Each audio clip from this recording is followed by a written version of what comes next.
We please take our seats. So thank you very much. Then,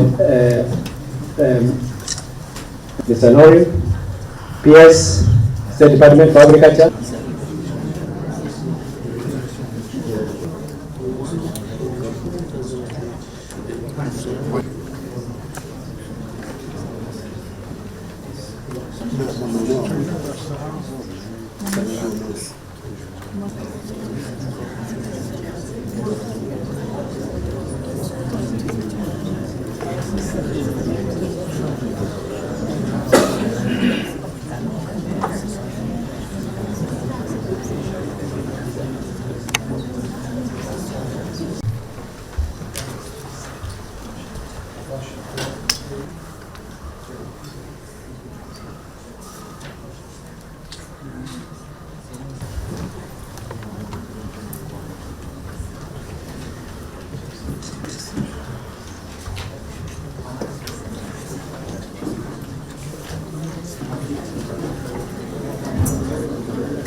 So, Your Excellency, the next memorandum of understanding will be سند الکترونیکی که در حال امضا شدن هست. سند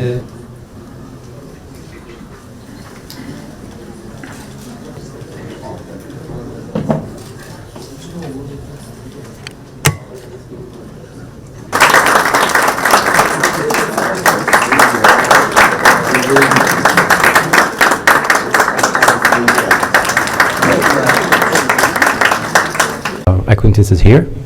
تشکر میکنم از زحمات دوستان کنیاییمون، به ویژه جناب آقای موداوادی نخست وزیر و وزیر امور خارجه محترم کنیا و مجموعه همکارانشون، وزیر محترم مسکن و معاونین محترم آقای نخست وزیر. I deeply thank and express my warmest gratitude to Your Excellency, the Prime Minister, and all the high-ranking officials and excellencies for your hospitality and support. بار دیگر از میزبانی و مهمان نوازی دوستان کنیاییمون صمیمانه سپاسگزارم به خاطر میزبانی برگزاری این نشست در نایروبی، شهر زیبای نایروبی. Thank you again for hosting and of course for your hospitality and hosting the joint commission the committee that happened here in the beautiful city of Nairobi. از حضور فعال طرف‌های کنیایی و همچنین هیئت جمهوری اسلامی ایران در همه برنامه‌ها، نشست‌ها و تنظیم اسناد، چه دوستان دولتیمون از دستگاه‌ها چه فعالان اقتصادی، از همه‌شون سپاسگزارم. I deeply express my gratitude to the active presence and participations of both parties, both the officials and the diplomats that were there, and also the delegations regarding the businessmen and businesswomen that were present. با آقای نخست وزیر که صحبت می‌کردیم اشاره کردیم به اینکه استقبال فعالان اقتصادی و همچنین استقبال مقامات دولتی برای تبادل اسناد بسیار بالاست و حدود 9 سند برای این نشست آماده شده که یکی دیروز امضا شده و 8 مورد هم امروز امضا شدند یا امضا می شوند و این دلیل تأخیر در برنامه بود که اتفاق افتاد. I was mentioning to His Excellency, the Prime Minister, about the willingness of both parties about both signing the MOUs, and it's showing that the willingness of all the parties, not only the delegations but also the businessmen and businesswomen. بر اساس اراده و نظرات عالیه رؤسای جمهور جناب ویلیام روتو و جناب دکتر مسعود پزشکیان رؤسای جمهور کنیا و جمهوری اسلامی ایران، این اسناد و توافقات شکل می‌گیرد. With the will and perseverance of both the President of the Islamic Republic of Iran, Mr. Pezeshkian, and also Mr. Ruto, the President of Kenya, these memorandums will be signed and affirmed. I am pleased to make the closing remarks at this 7th session of the Kenya-Iran Joint Commission for Cooperation, marking a significant milestone in our bilateral relations over the past 2 days. This JCC underscores the enduring friendship between Kenya and Iran, building on 54 years of diplomatic relations. I am happy to witness significant outcomes in trade and investment, agricultural cooperation, energy, infrastructure, health and social protection, and in culture and tourism exchange. We have agreed to explore diversification into horticulture, livestock and minerals. We have also finalized frameworks for the joint investments in special economic zones and renewable energy projects.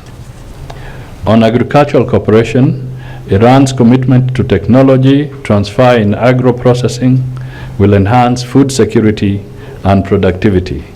Partnerships in renewable energy, including solar and wind power, will accelerate Kenya's green transition and industrial growth. In addition, we have also set up the joint committee to deal with the tea issue that has been around our necks for some time. On matters of diplomatic relations, Kenya and Iran have agreed to establish a political committee to be co-chaired by the Director General for Political and Diplomatic Affairs from each side. This committee will serve as a structured mechanism to facilitate high-level engagements between our two countries, advance parliamentary diplomacy, and continuously undertake a comprehensive review of existing bilateral frameworks that remain responsive to evolving priorities. On multilateral cooperation, the Iranian side welcomed the decision to host the Secretariat of the Global Plastic Treaty at the United Nations Environmental Programme headquarters in Nairobi. Both sides have also agreed to support each other's candidatures in international fora, thereby deepening cooperation and promoting shared interests in the global governance structures. There have also been great gains in health and social protection with the renewal and expansion of affordable health care services and medical training in Kenya. Finally, we have decided to review and renew the 2005 MOU on tourism to promote tourism and people-to-people ties through joint exhibitions. We also acknowledge the outstanding issues, including the need to conclude negotiations on judicial cooperation agreements and finalizing the bilateral social security agreement to protect migrant workers' rights. To ensure tangible progress, I urge both sides to expedite implementation of today's agreements through designated focal points, leverage private sector partnerships to unlock trade and investment potential, and strengthen monitoring mechanisms to track deliverables ahead of the 8th JCC in Tehran. I extend my appreciation to His Excellency Dr. Gholam Reza Nouri and the Iranian delegation for the steadfast partnership, the Kenyan and Iranian technical teams for their dedication to crafting actionable outcomes, and the Ministry of Foreign and Diaspora Affairs for hosting this successful JCC. In closing, as we depart, let us carry forward the spirit of collaboration and mutual respect that defines Kenya-Iran relations. Together we can transform these commitments into prosperity for our peoples. I hereby declare the 7th Kenya-Iran JCC officially closed.